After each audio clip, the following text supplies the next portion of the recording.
Hello, sounding board. Today we're going to talk about Dungeons and Dragons candy.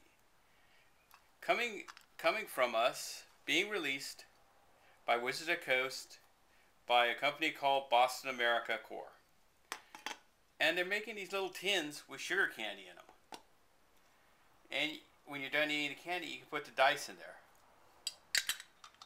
But they're all shaped in the top, like a D&D D20 dice. And they're taped in, and they cost $3.99. A little pricey, in my opinion, for sugar candy.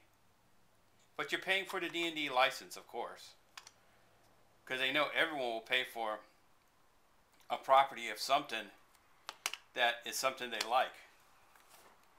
But the funny part about this, which I find interesting, is D&D's been in an upswing since for this edition.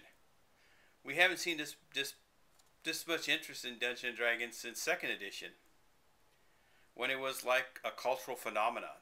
And then 3rd edition came out, and they changed the entire playing field, and it chased away a lot of the older players. But D&D, let's go back to that. Last time when I was a kid, they had these Dungeons and Dragons fantasy figure candy figures. And you had these nice little boxes with D&D art on it. I think by Larry Elmore, actually.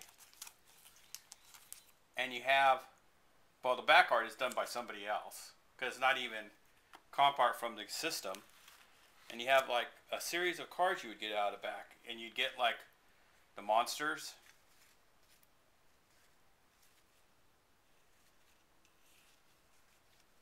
And it'd have a little splopper about them.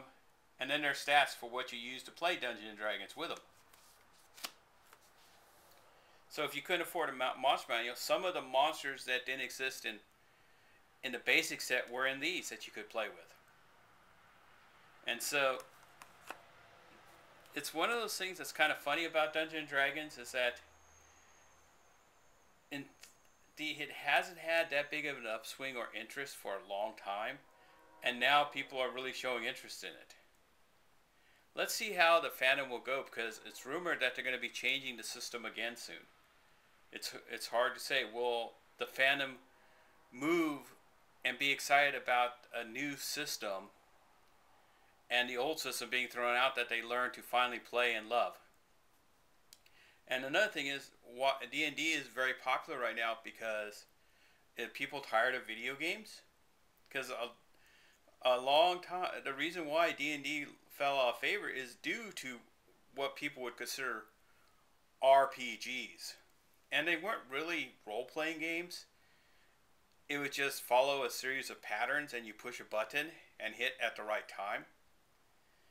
And you could kill something. You never rolled up your own character. You never created your own character's back history. And the creativity was lost over time for the game. And it's lost in video games as well, because you're playing someone else's memories or characters, but you're not playing your own. But that's just me soapboxing. But until next time, this is the Sounding Board, signing off.